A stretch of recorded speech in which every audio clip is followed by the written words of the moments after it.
you have it, all you transistor radio bugs. How'd that one grab you? That...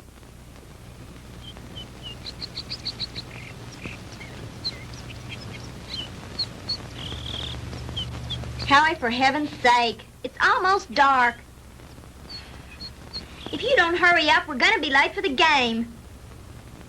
Margie, have you ever tried to fix a fuel pump to a rock and roll beat? Well, I'm sorry it made you nervous. I just thought it was a good chance to get in some practice. It's okay. Forget it. Nothing I can do anyway. At least not way out here. Well, I wish you hadn't taken this crazy nowhere shortcut. Boy, this is like Lostville. I know. I goofed. And I've got to get some help if we're going to get there in time for the kickoff. Hey, didn't we pass a farmhouse about a mile or two back down the road? Yeah, that's right. Back around the curve. Come on, we'll be shorter through those woods.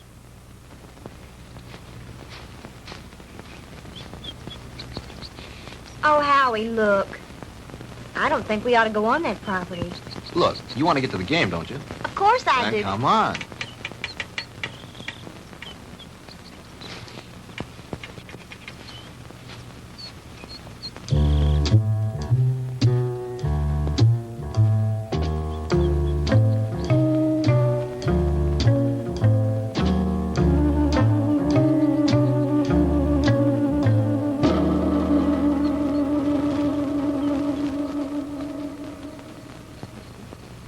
It's cold.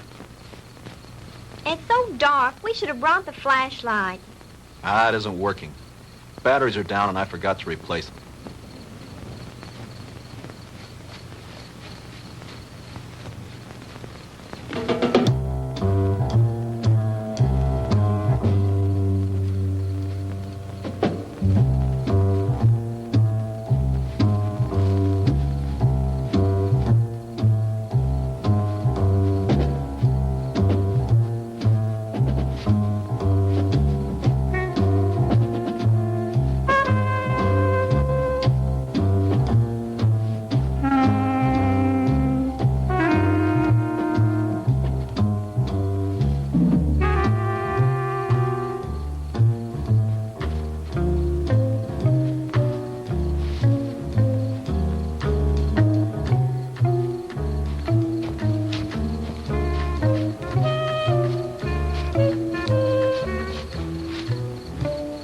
Like we've been walking for hours. Well, it can't be much further now. Hey, there's a light.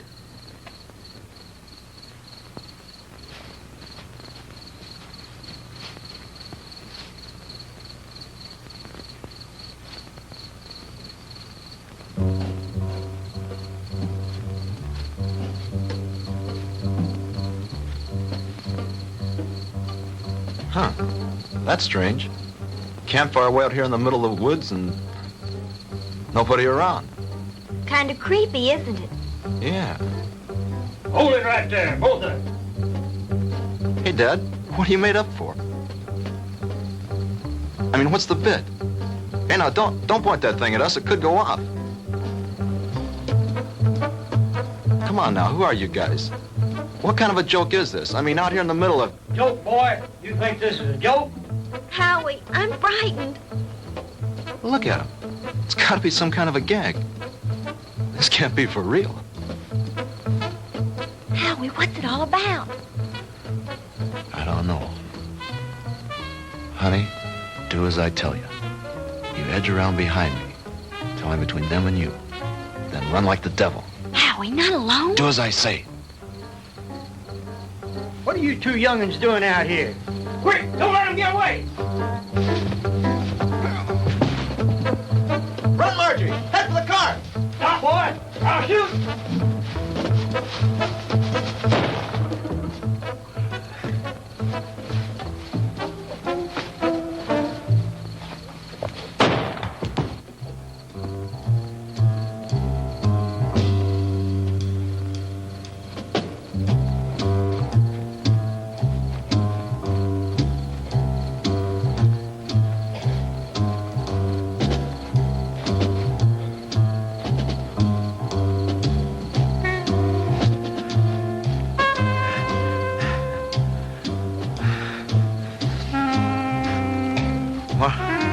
Margie?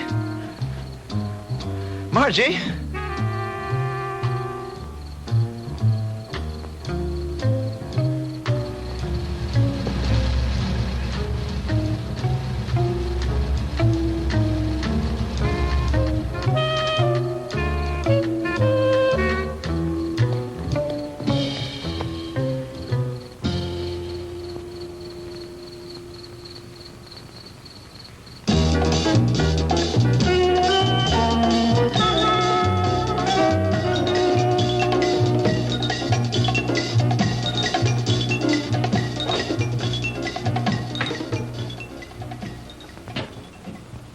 Oh, hello, Jim. What do you need? I need my ever-loving paycheck. What's the rush? Payday's tomorrow. I know, but Reed said you'd have it for me tonight. Oh, did he now? Yeah, that way I get a couple hours head start on my first vacation in 3 years. Relax. The girl's on her way up from accounting with it now. Where you going on this vacation? Some place that can't be reached by telephone, telegraph, teletype, or carrier pigeon. You don't think we'd interrupt your vacation now, do you? Why not? You guys did it for the last 2 years. Jim, nice story you turned in. Well written. Had a lot of punch. When he talks like that, he wants something. As a matter of fact, there is one little favor I'd like to ask you to do before you leave. Uh-oh. Here it comes. As a matter of fact, here it is. The accounting department is certainly coming up with much more interesting figures lately. See you guys. Oh, come on, Jim. Now, this will just take a few minutes. Not much out of your way. All you have to do is get a few details and phone them in from there. From where? Carver Street Hospital. Murphy called in from police headquarters, and some college kid was brought in with a gunshot wound. Here's his name. Why doesn't Murphy cover it? He's on police tonight. He's busy on the cat burglar story. Who shot the kid? That's what I want you to find out. May not be anything in it, but you never can tell. Okay, I'll do it. But afterwards, I'm leaving for my vacation. Definitely, irrevocably, and finally. Do you read me Great White Fathers?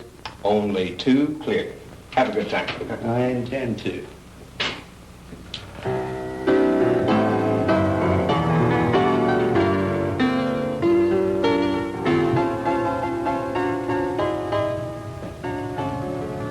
Hello, blonde girl. Why, James Crandall, what brings you here? Now, don't tell me. Let me guess. They sent you down for an egoectomy. Oh, what? An egoectomy. They're going to cut out that big, fat ego of... Oh, that's funny. Funny. I want some information. Like what? Like, you got a boy here. Howard Ellison, college kid, in some kind of shooting scrape. That's the kid they brought in this evening. But I don't think he's having visitors. Well, could I speak to his MD? Mm-hmm. That would be Dr. Wilson Blake. Ah, yes. Blake of the Rusty Scalpel. Oh, you know him? I should. He broke into me once and stole an appendix. Oh, funny. That's funny. He's in his office. I know where he is. Dig you later, Angel. Yes, that's all right with me, Dr. Thornton. 10:30 will be fine. Yes, I think the whole administrative staff should be there.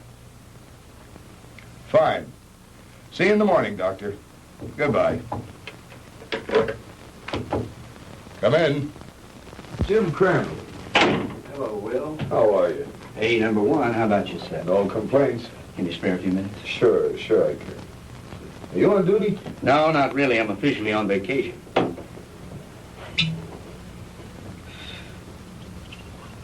Soda? Just straight, thanks. I bet you're here for a story on that Ellison boy. Good bet. Sit yourself down. So are some friends of yours. They left about an hour ago. Uh-oh, the local gendarmes, no doubt. Right. Lieutenant Partain and a couple of his men. They talked to the boy for about an hour and then finally... Wait a minute. Talk to him? You mean the Ellison kid's able to talk? Sure, he wasn't hurt too badly. The bullet didn't enter any of his vital organs. But the nurse said he couldn't have any visitors. Well, he can't. At least not now. He was too tired after that session with Partain. I want him to get some rest. Well, when can I see him? In the morning. In the morning? But talk, I gotta phone something into the editor. I can't fool around on this thing. I leave on my vacation tomorrow. Well, I envy you. We're so short-staffed here at the hospital, there's no telling when I'll be able to take a vacation. What did the kid say when he talked? He told a real weird story. The police have a transcript of it. I'd rather hear it from you if you don't mind. I don't think I should repeat it. I imagine the lieutenant would rather tell you himself. Oh, come off it, Doc. You know Partaine's not going to give me anything till he's good and ready. All right. All I can do is repeat what the boy said. But I'll warn you, you won't believe it. Suppose you try me. Well, this Ellison kid is a student at the university, a cheerleader, an honor student, an all-around popular kid. Early this afternoon, he and this co-ed... Co-ed? You mean there was a girl with him? Yes, one of the majorettes from the band, a girl named Margaret DeMar. DeMar? Couldn't be related to Sandy DeMar, the nightclub thrush. As a matter of fact, yes, her sister. Well, that adds a dash of color. What about the girl? I'm getting to that. Now, do you want to hear this story or not? Okay, go ahead. Well, early this afternoon, they left the university on their way downstate to that night game against Southern Tech. They had permission to drive down instead of going on the bus with the other students. They were running short of time, so they took a shortcut on one of those farm roads. Ellison's car started acting up and finally quit on them. They had to have help, so they started walking, trying to make it to a farmhouse. I said, hold it right there. Hey, Dad, what are you made up for? What are you two young'uns doing out here? Quick, don't let him get away! Run, Marjorie! Head for the car! Stop, boy! I'll shoot! He started running, and that's when he got shot. He got up and he kept on running. He made it back to the car. He looked around for the girl, and she wasn't there. After that, he blacked out. A passing motorist picked him up and brought him in, and that's the story the way he told it. You sure weren't kidding when you called it weird. I've heard some screwy ones in my time, but this one takes the prize. Yeah, that was exactly my reaction, at first. What do you mean, at first? Well, sometimes I'm forced to alter my opinion by certain evidence. I don't know if you're aware of it, Jim, but my hobby is American military history. I collect historical military objects like some men collect stamps, like this item that was brought in by a patient a couple of months ago. You know what that is? Well, it looks like some kind of rifle slug. Mm-hmm. I have a cigar box full of those at home. My brother and I used to find those in the woods and dig them out of trees when we were kids, back in Georgia 30 years ago. It was one just like the one you're holding now that I took out of young Ellison's body and gave to the police this evening. And if you ask me, they're going to have to dig a long way back in their ballistics file to find anything that matches that. Yeah? Yeah. You see, that's a mini-ball. The kind of a bullet they used during the Civil War.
Now, ladies and gentlemen, it is my privilege to present our heavenly little headliner and collector of 2 gold records, the girl with the orchid voice, Miss Sandra DeMar.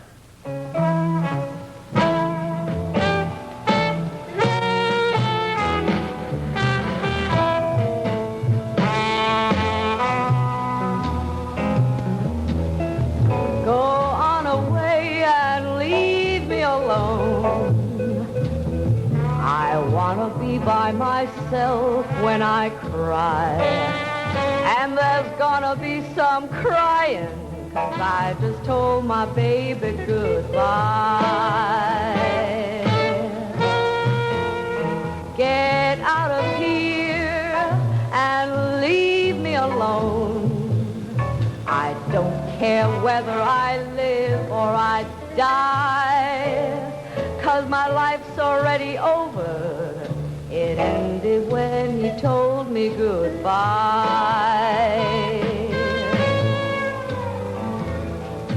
Why is it everything happens to me and my dreams all explode in my face?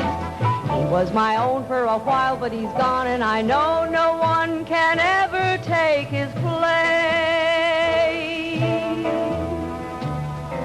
So go away and leave me alone. I've got a right to my own private pride. Coming down with the sorrows, 'cause I just told my baby goodbye.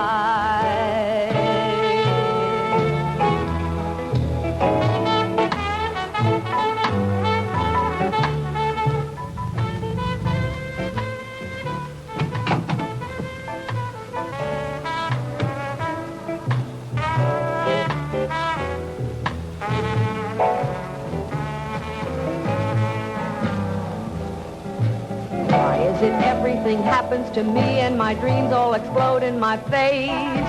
He was my own for a while, but he's gone, and I know Good evening, no Lieutenant. one. Evening, Ramon. No Is this visit official? Oh, there's nothing to worry about. We'd like to talk to Miss DeMar when she's through singing. Would you give her something while you're waiting? Thank you, no, we're on duty. Leave me alone. I've got a right to my own private cry. I'm coming down with the sorrows, 'cause I just told my baby goodbye.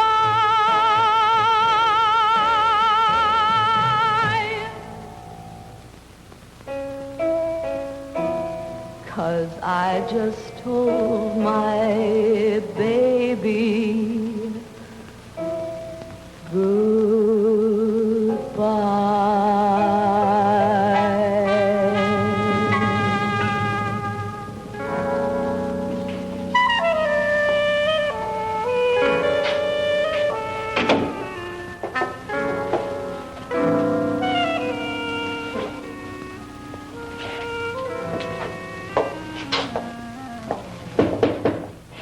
Yes.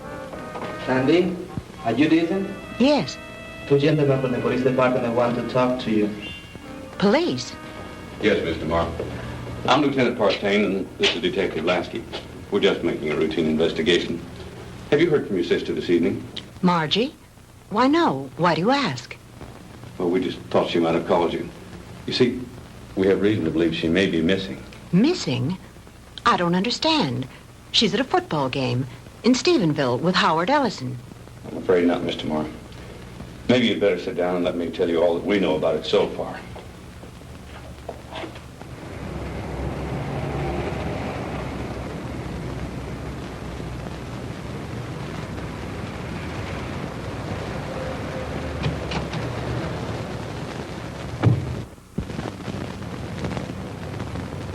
Well, Lieutenant Partain, is it a raid or a payoff? Lasky, we got the Walter Winchell of the Boondocks again. You been talking to the DeMar girl? So you know about it already? Yeah, but not enough. Can you fill me in? At this point, you probably know just about as much about it as we do. Why don't you stop by the office in the morning when we had more time to work on it? Oh, come on, Fred. Can't you give me something tonight? I start my vacation tomorrow. Good fishing.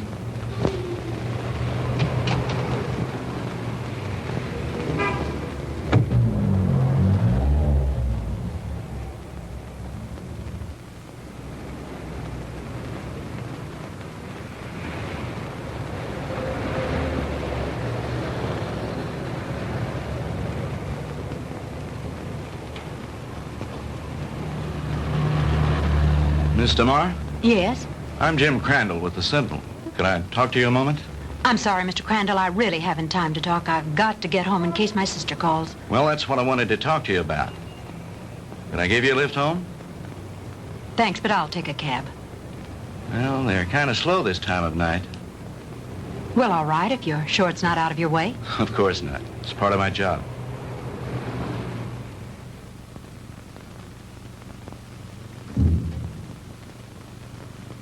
What's the matter? Mr. Crandall, I'm too upset to go home. You know my sister's missing. Yes, Do you know where it happened? just about. Would you drive me there? It's nearly 1 o'clock in the morning. Besides, what if she calls you? If she were going to call me, I'm sure she would have done so by now. It's nearly a 45-minute drive up there. Howie was picked up on a farm road just this side of Stephenville. If it's too much trouble, you can drop me at my apartment and I'll take my car. You're pretty determined to go, aren't you? If my sister's in trouble, I've got to be near her. Hop in. I need to go up there myself.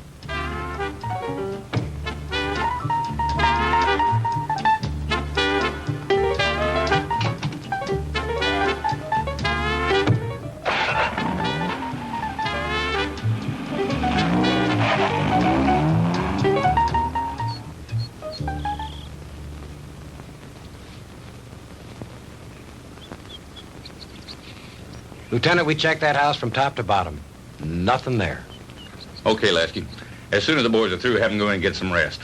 We've done everything we can do here. Maybe the sheriff and his bloodhounds will turn something up. Right.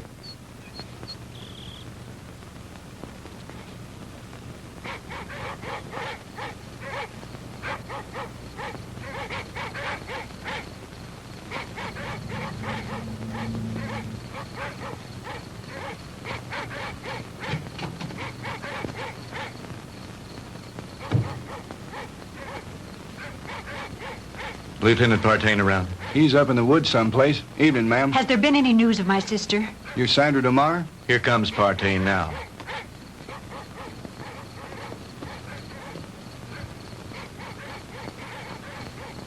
Lieutenant, have you found her yet? I'm afraid not. Crandall, what'd you bring her out here for anyway? I made him bring me, Lieutenant. Can you tell me anything about Margie? No, ma'am, I think you both made a trip out here for nothing. Why don't you go home and get some sleep? He's right, Sandy. You should do as he said. Jim, somewhere out there in that horrible blackness, it's my sister. Those dreadful dogs. They sound so terribly ominous. Oh, Jim.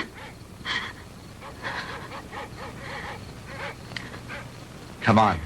We'd better get back.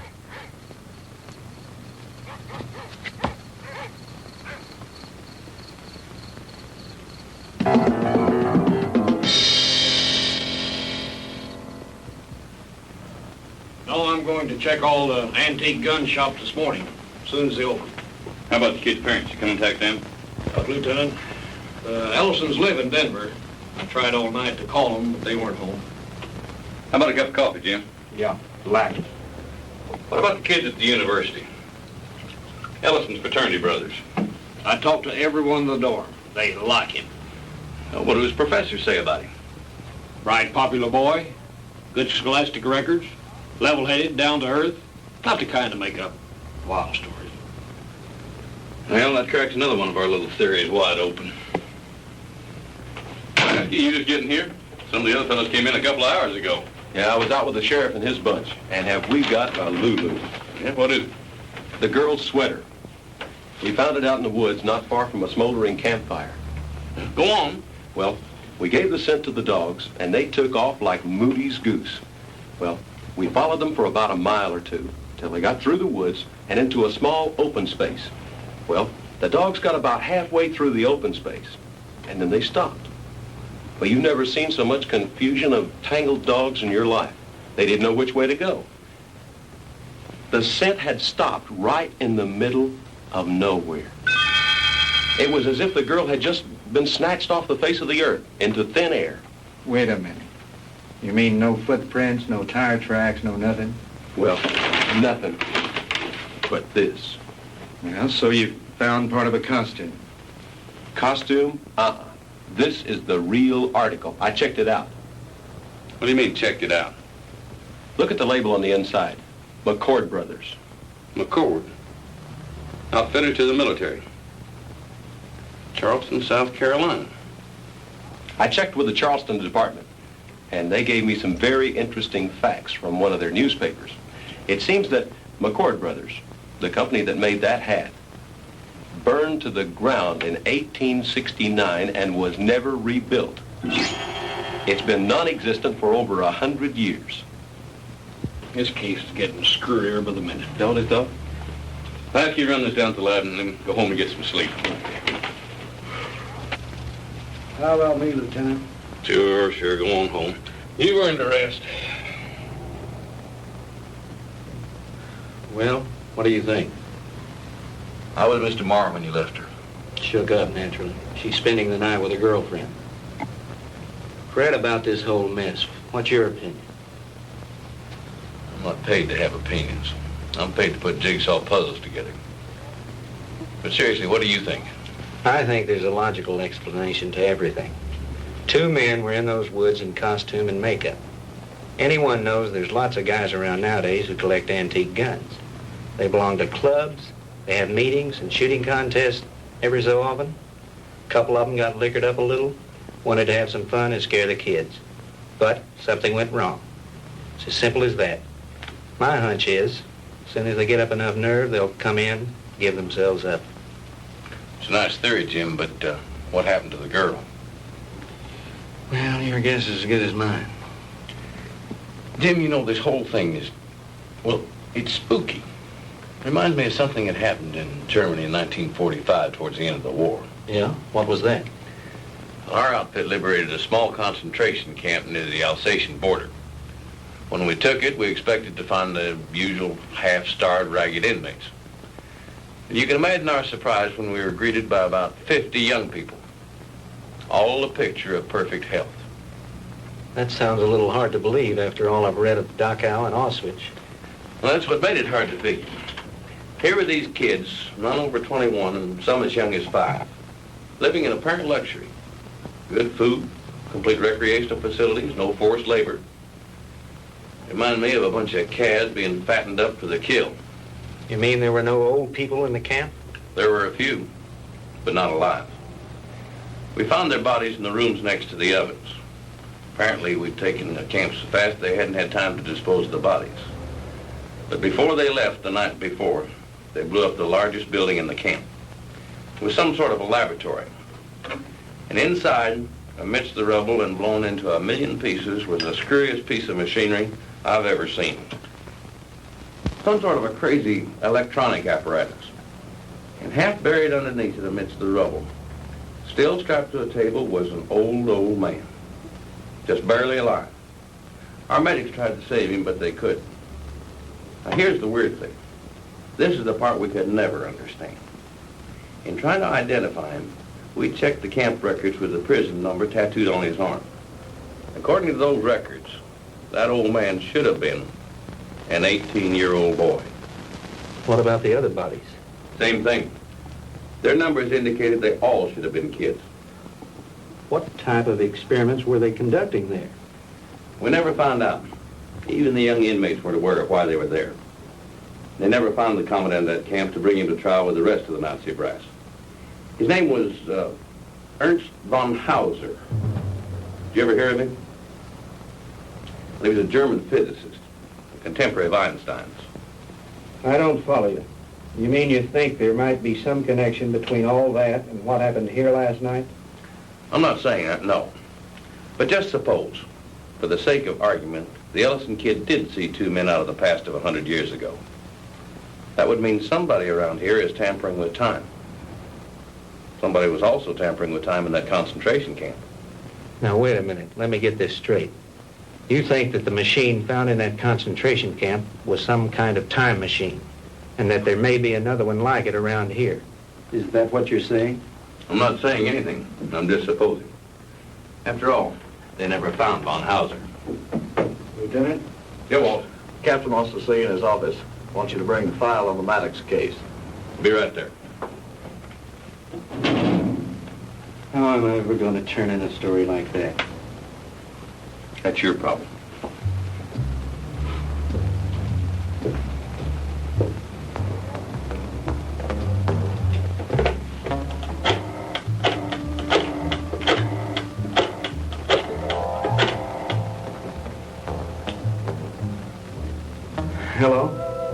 me the city desk.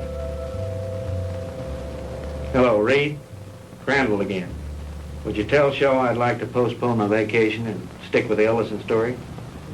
Yeah, that's right. You know that Pulitzer Prize you're always kidding me about?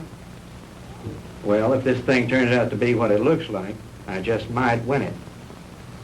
No, nothing new at the moment. I'll keep you posted. Yeah, I've got a little research to do in the library. Then I'm going to the hospital to interview the kid. Right. Talk to you later.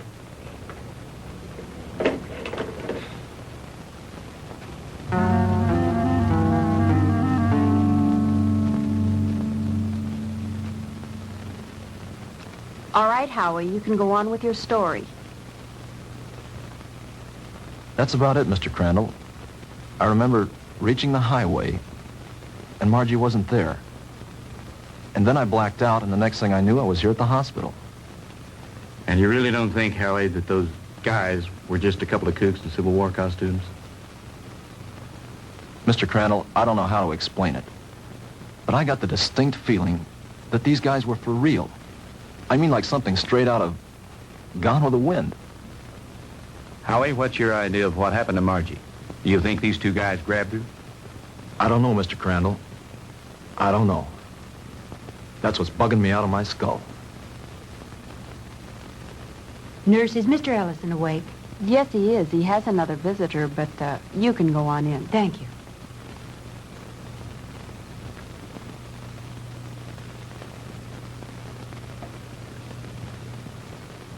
Sandy. Hello, Howie. How are you? Hello, Jim. Good morning. Have you heard anything from Margie? Not yet. I brought you some flowers. Thank you, Sandy. I'm sorry about all this. I mean... It's all right, Howie. Now, don't you worry. Whatever happens, I know it wasn't your fault. Jim, have the police found out anything yet? No new developments. I'm going up there in a little while and have a look around myself. I want to see the place in the daylight. Would you mind if I went with you? Of course not. I'd enjoy your company. Howie, would you forgive us if we ran off right away? Sure. I understand. I'll drop back in later. Bring you some magazines. Yeah. True Confessions and Ladies' Home Journal. Gee, thanks, Mr. Crandall. Those are two I never miss. See you later, Howie.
Looks like the typical haunted house, doesn't it, Jim? Yeah. The meadow where they found the cap and where Margie's trail ended is supposed to be nearby. Do you think this old place has anything to do with her disappearance, Jim? I don't think so. They searched it and didn't find anything. Her sweater was found somewhere in those woods. I think I'll have a look around.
get out of here.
What happened?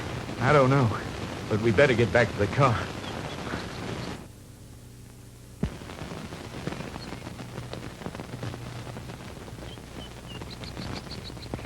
Jim! Well, the car! It's gone!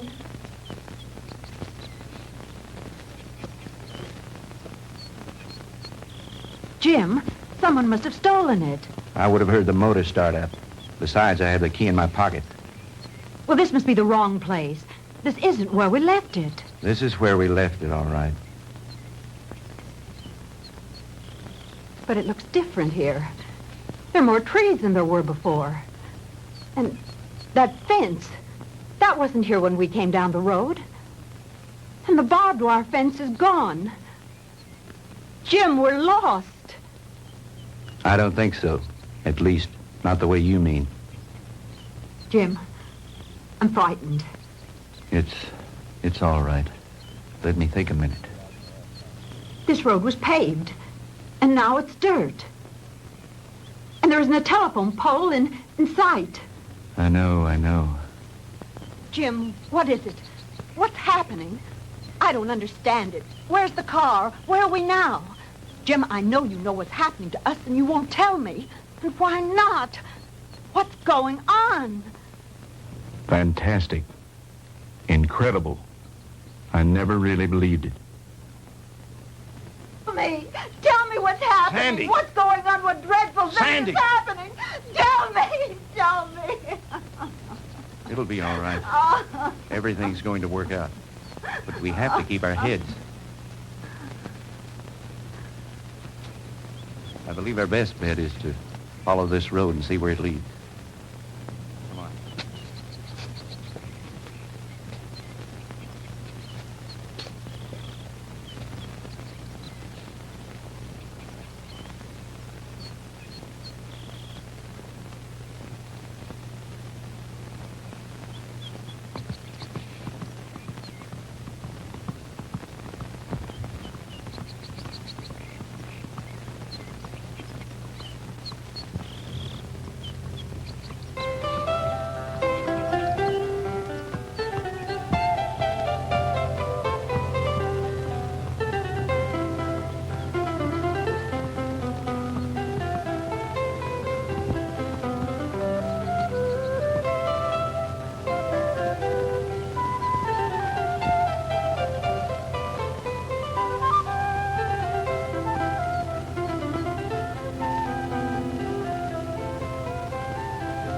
Jim, his clothing. I know. Ours are just as strange to him, especially your short skirt. Friend, what year is this? Where are we? Witchcraft! Witchcraft! Ha!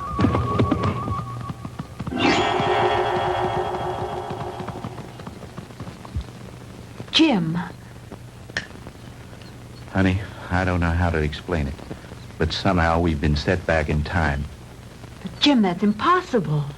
Impossible. I know it's supposed to be impossible, but it seems to have happened. Well, let's not try to figure it out now. We've got to get somewhere to find some help. Some way.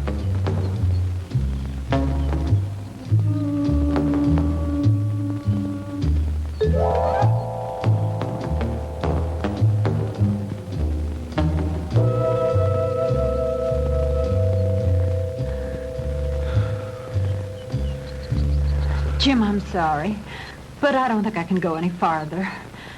I simply have to rest. All right. We'll stop for a while.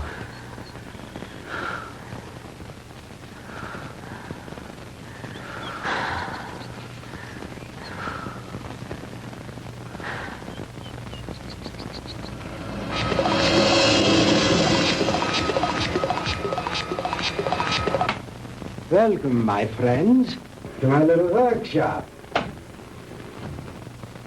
Do not be alarmed or cause unnecessary commotion. You are in no danger. At least, not for the moment. Won't you please step out?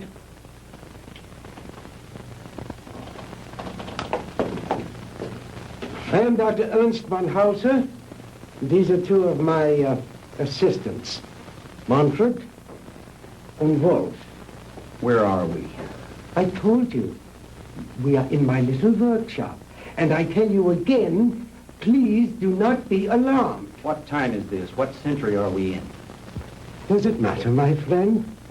There really is no such thing as time, except as a relative measuring device in your own mind. We're not interested in double talk. What happened to Margaret DeMar? What have you done with it? Please, Mr. Crandall, you will please remain calm. What have you done with my sister? Your sister is entirely safe, Mr. Marr, and I assure you I did not bring her here intentionally. She certainly didn't come here of her own free will. I didn't say that. I brought her here to keep her from harm. Then where is she? Let me see her. But of course. To the armor! Kommen Sie her! Schnell! To the armor. Bringen Sie Fräulein DeMar zu ihrer Schwester. Well,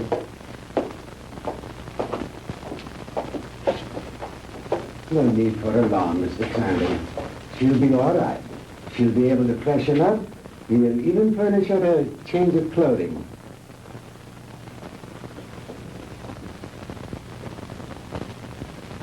I notice you were intrigued by my servant girl, Didiana. And there you might be.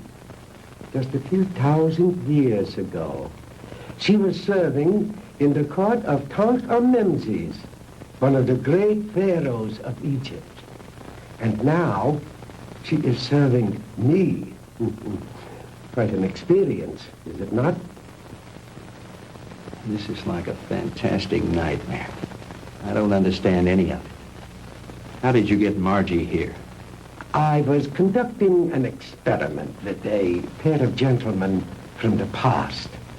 When the girl and her boyfriend wandered into the machine's field of materialization and encountered them. They shot the boy. They might have killed the girl had I not teleported her here very quickly. And the two red soldiers? I sent them back to Shiloh, Mr. Crandall. But it doesn't matter. They probably died there anyway. Fantastic. Utterly fantastic. Tell me, Doctor, why did you send Sandy and me back to 1789? I admit I took advantage of you to conduct a little experiment. Oh, it was a little dangerous, but you see, no harm has come to you.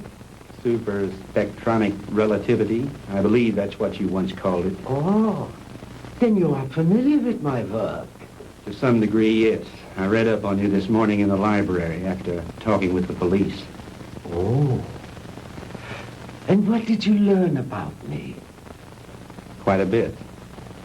I know of your early career and some of the brilliant discoveries you made in the field of physics, and that you were expelled from the International Congress of Physicists because of your theories. That was a humiliation which will soon be avenged, Mr. Crandall. But go on. What else did you learn of me? Well, I know that you were a friend and sponsor of Adolf Hitler, that you helped elevate him to power in the 30s, and became the organizer and administrator of his Department of Scientific Warfare. That's another thing that puzzles me, Herr Doctor. Why a man of your brilliance should identify himself with a fanatical madman like Hitler. How dare you refer to Adolf Hitler as a madman? He was a great genius, ahead of his time. The world, in its ignorance, was not ready to accept him. The world did not accept him because he was a lunatic, bent on enslaving it. Do you call a man who is responsible for the mass murder of millions a great man, a genius?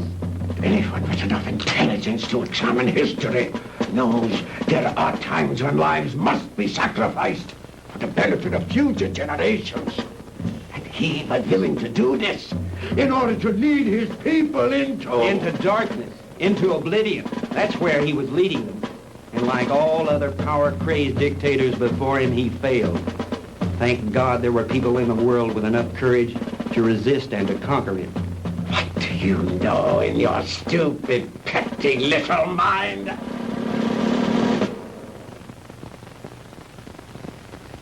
You will forgive me, Mr. Crandall, for my outburst of temper. You are, of course, entitled to your own opinion for whatever small purpose it may serve you.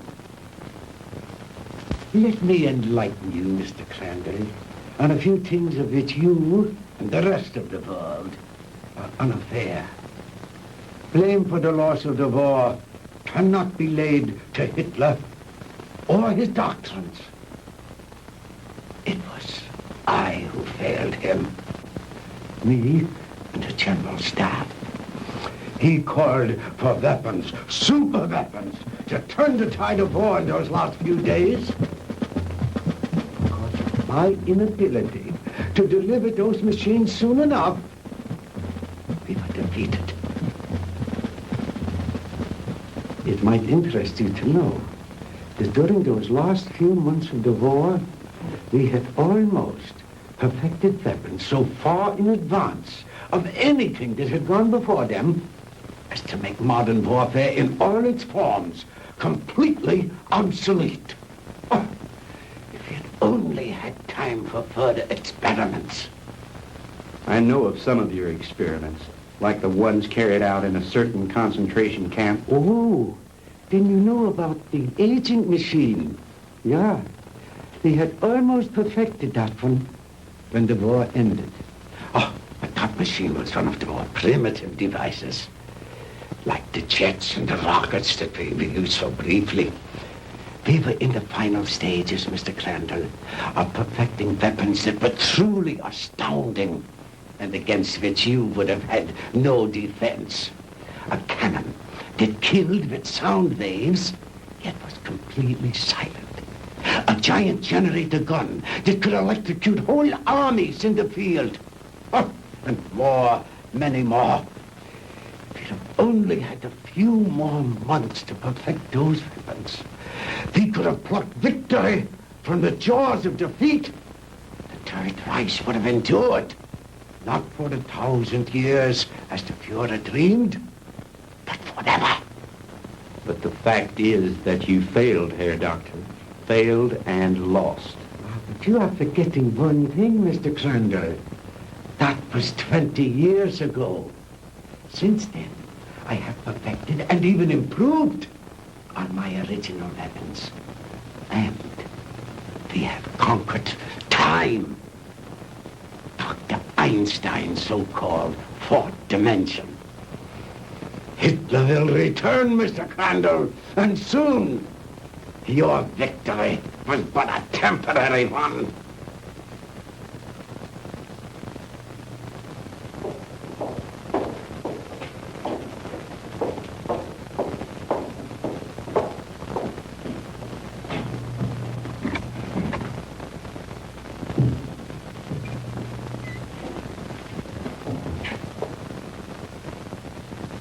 Margie, baby, Sandy. Honey, are you all right? Did they hurt you? Oh, Sandy, I didn't think I'd ever see you again. Oh, I'm all right.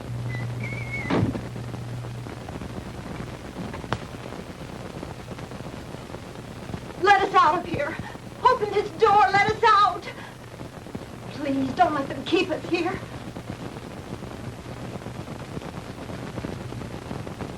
I have my own underground atomic power supply. Here are the master controls, and here are the selectors.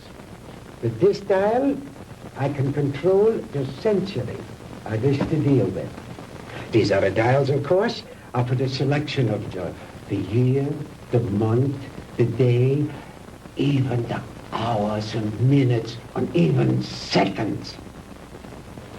These are the acceleration switches with which I can control the velocity or speed of the passage of certain relative segments of time, just as you would increase or decrease the speed of an automobile. Is that too difficult for you to grasp, Mr. Crandall?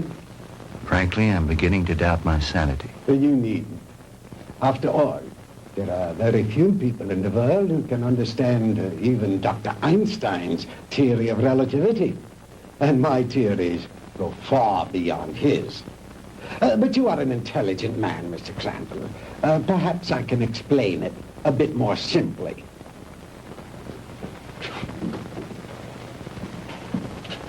We will let this line represent the world. With a line here to represent the equator, and a mark here and a mark here for the north and south poles. If an aircraft starts here, this side of the equator, and starts going up and up and up, it is going north, toward the North Pole. But the instant it passes over the pole, it is no longer going north. It is going south. And yet, it has not turned or changed its direction in any way. Now, that is the simplest way I know of to make you understand how my theory of superspectronic relativity was first developed. It has long been established that time and space do not exist except in relation to each other. Therefore, they are inseparable, indivisible, a space-time continuum. The faster we travel in space, the faster we travel in time. Now, let me use this short vertical line to represent an instant of time, on this horizontal arrow to represent velocity or speed. Now then, scientists have long held that light is the top limiting velocity in the universe. In other words, there is nothing in the world faster than light. And yet it is known that beta particles ejected from the nuclei of radioactive substances can attain velocities up to 99% that of light. Now, I have always based my theories on the premise that there is no limit to space. The universe is limitless. Well, if there is no limit to space, then there is no limit to time, and no limit to velocity. Therefore, I thought there must be something in the universe that was faster than light. Oh, the years of frustration and failure before I finally had to submit to the one irrevocable fact: there is nothing in the universe faster than light. But I discovered a new ray in the spectrum with a wavelength infinitely shorter even than that of the cosmic ray. This ray I called the minus ray. I'm afraid you lost me, Doctor. Well, in other words, while I discovered that the velocity of light is indeed the top velocity in the universe, that velocity need not remain constant. I discovered that through minus rays, velocity could actually be accelerated. And let me illustrate in this way. This line represents an instant in time. An instant, that is, in relation to our immediate vicinity in space. Now, if you enter a dark room or flip a switch, that room is instantly flooded with light. That is because that light, traveling at its great velocity, takes hardly any time at all to cover that small area of a room. It is immediate, instantaneous. Now, if that light had traveled any faster, it would have come on before you flipped the switch. Are you beginning to understand? I think so. Fine. Now then, just as I illustrated a moment ago, with the airplane flying up over the world, heading north until it passed over the North Pole, then its direction became south. The same thing is true in a sense of time. If the velocity of ordinary light, represented by this arrow, should be accelerated, then it will pass beyond the instant, represented by this vertical line, and no longer be moving in the direction of the future, but it will be moving in the direction of the past. It will no longer be going forward in time, but backward. The greater the velocity, or I should say, the greater the acceleration, the further back in time it will travel. In other words, if a guy left New York for Los Angeles and traveled fast enough, he'd get there before he started. You joke, Mr. Crandall, but crudely expressed, that is exactly what would happen. Why are you telling me all this? To impress upon you the superior scientific knowledge that we possess, my friend, and to illustrate why we would have won the war if we had only had a few more months. We were the slaves of time then. Time was our master. But I have changed all that. Now we are the masters, and time is our servant. Ah, you Americans are an egotistical, arrogant lot. How proud and superior you felt as you strutted through the ruined streets of our cities. The proud conquerors claiming the spoils of war. But that is only temporary, my Yankee friend. Soon Hitler will return. We will rewrite history. And the Third Reich will endure. Not for 1,000 years or 100,000 years, but forever. Immortality. The age-old dream of man is ours. The rest of the world will fall at our feet, and we shall rule for all eternity. Oh, good. Did you make the young ladies comfortable? Jawohl, Herr Doctor. And Manfred, did you see that Mr. Marr had a change of clothes? Jawohl. Good. The lecture is over, Mr. Crandall, and you look tired. If you will follow Manfred and Wolf, they will show you to your quarters. We weren't planning on staying. We want out of here now. I'm afraid that is impossible, Mr. Crandall. I must insist that you accept my hospitality. Now, wait a minute. Get your hands off me. Let go. Hornhauser, you can't get away with this.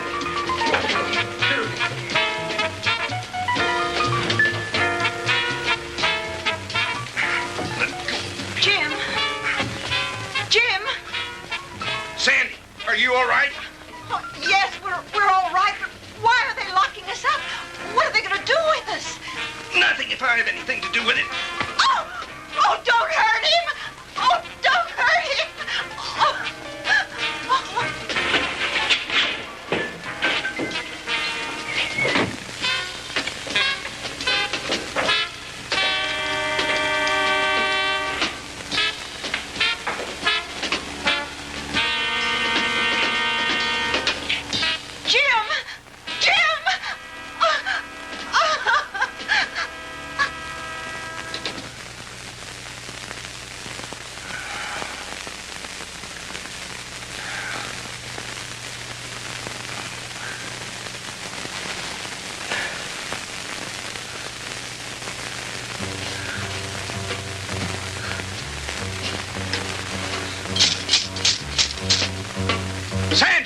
Sandy! Sandy, answer me! We're here, Jim. We're all right. How about you? Just a minor headache, honey. Is Margie still with you? Yes, she's asleep. Jim, I'm scared. What do you think von Hauser intends to do with us? I don't know. But I do know one thing. I've got to figure a way out of here. Sandy, honey, I'm sorry about everything. I shouldn't have brought you with me this morning. It wasn't your fault. I asked to come along. After all we've been through, you must be beat. Have you had any sleep? No, I was worried about you. Well, try to get some rest while I do some thinking. Okay. As soon as Margie wakes up, I will.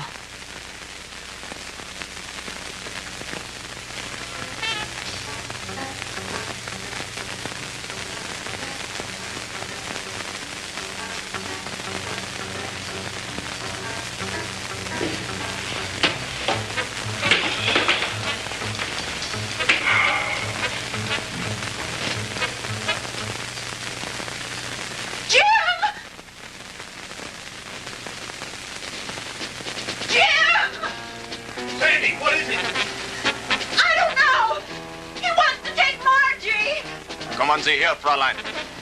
No, no, Sandy, don't let him take me. Kommen Sie her. No, Sandy. No, leave her alone. Take your hands off her. Don't let him take me, Sandy. Don't let him take me. Turn her loose. Oh! Sandy, who is it? What's going on? No. What's going on in there? What's happening?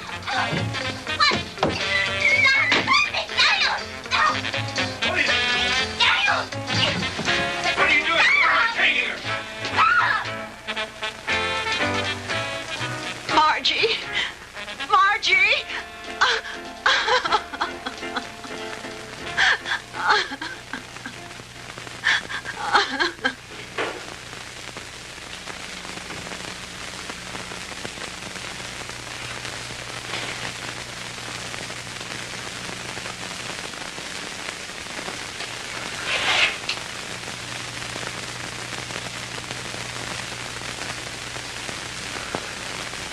So you see, my dear, there was no reason for all that hysteria. You've really nothing to fear. While I have never before tried sending anyone into the future, there is no reason to believe that the experiment will not be successful. And if something should go wrong, it will happen so quickly, you'll never feel a thing.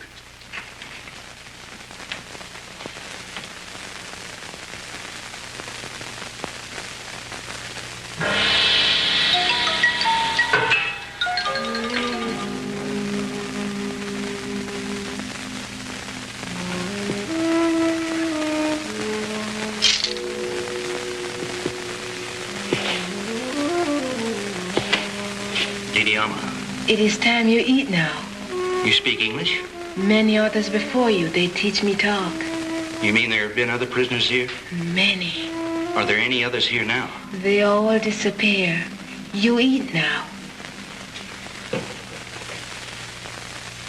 It is all they give me for you. It's all right. At least it's better than nothing. Didi Alma, you've got to help us. You're our only hope. No. I cannot help you. But you've got to. You're the only one. If you could get hold of the keys. No. They'll kill me. I cannot help you. Please, Didi Alma, listen to me. No. We'll never get out of here if you don't help us. Please, Didi Alma. Please.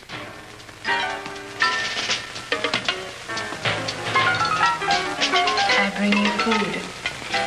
You eat. Thank you. Sandy, see if you can persuade her to help us. It may be our only hope. Someone come. I must go now. Was ist los, Herr?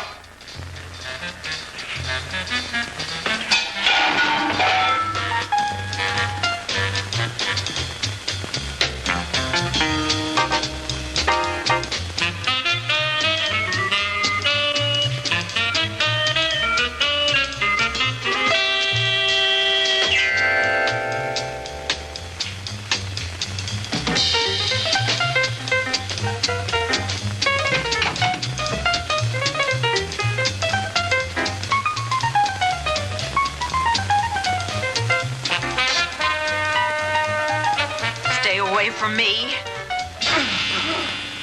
Oh!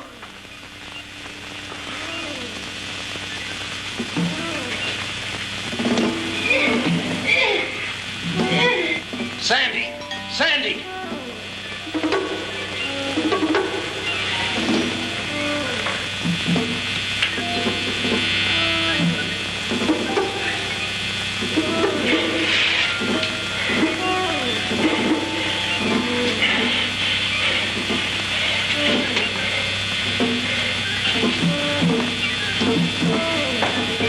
Sandy! Sandy!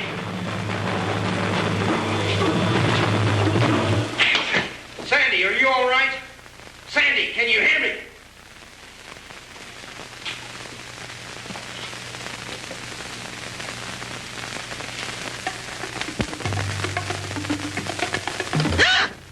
Sandy, honey, thank God you're safe. Quick, get his keys.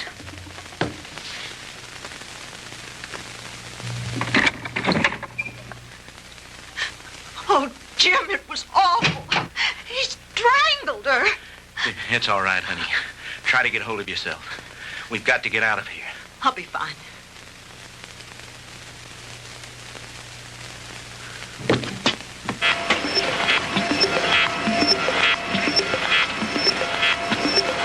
I told you, Mr. Mark, the struggle is useless.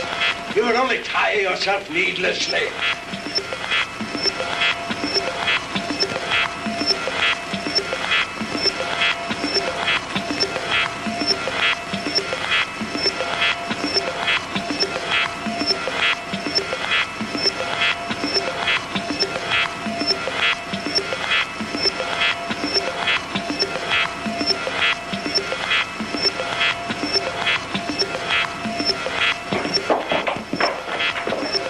You got that machine on again.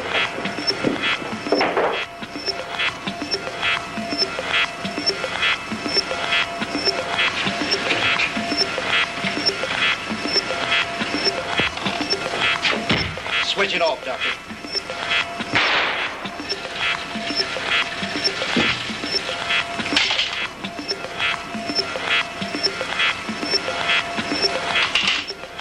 Jim, look, Margie. Reverse the machine, Doctor. Bring her back. I cannot guarantee that, Mr. Crandall. I have never experimented with the future before. You insane, sadistic. If you don't bring that girl back, I'll empty this gun into that warped brain of yours.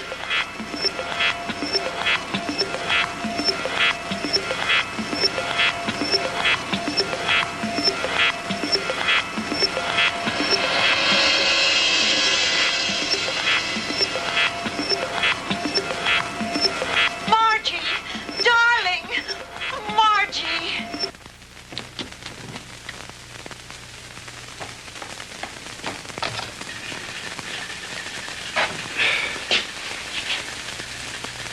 It's too bad, Mr. Crandall, that you are not interested in science.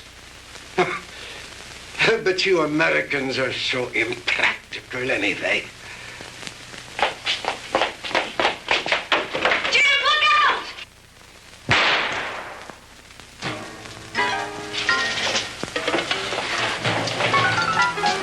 Just don't you try anything, Bunker. Don't try anything.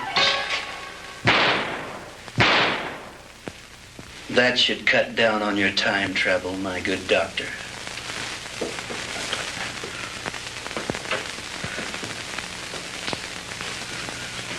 How about the attic? You searched that, didn't you? Yes, sir. That's where we found the Nazi soldiers and their radar equipment. Then this house has some connection. Crandall's car was found not too far from here. Von Hauser's headquarters must be around here somewhere.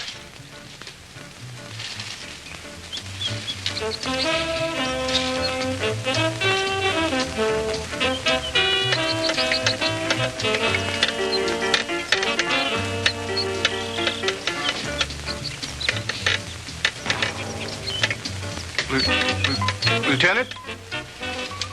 Yeah?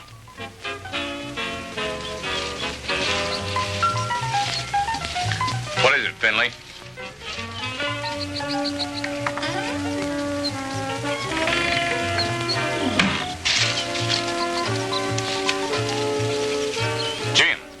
to Mars.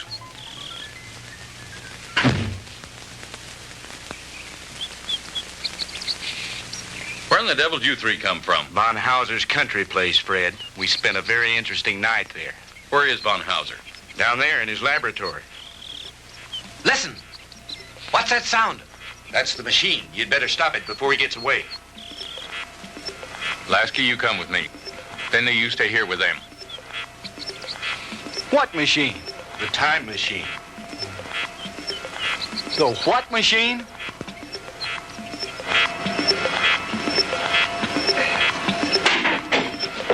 All right, Professor, hold it right there.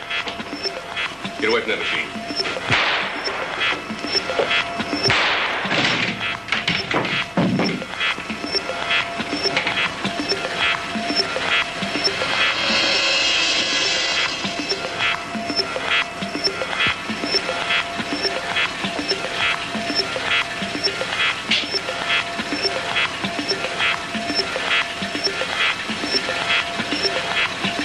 If I hadn't seen it with my own eyes, Lieutenant, I wouldn't believe it. I know. Ask you if you ever tell anyone what I'm about to do, I'll have your job so help me. Is that clear? Lieutenant, I ain't seen nothing. Well, I don't know what makes this contraption work, but I think I know a darn good way to shut it off.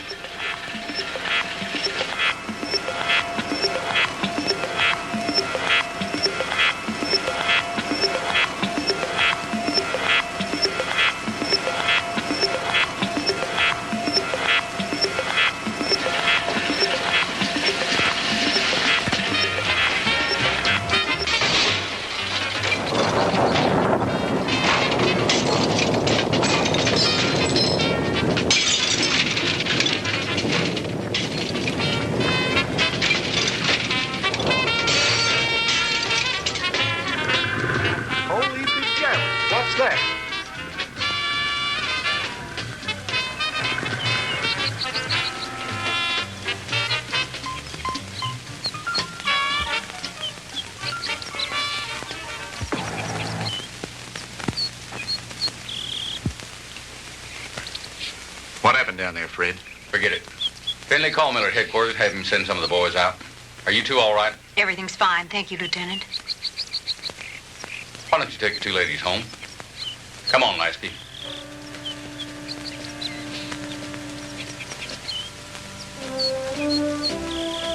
The machine? Mangled beyond repair or recognition. Too bad the big brass didn't get a chance to look it over, isn't it? But why, Fred? You had no right. No right, huh? Listen, the way I figure is like this.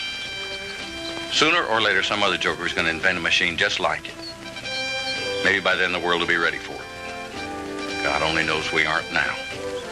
Hydrogen bombs are enough for people to worry about. Yesterday should be left alone. Because today, the world has enough problems just trying to make sure we'll have it tomorrow.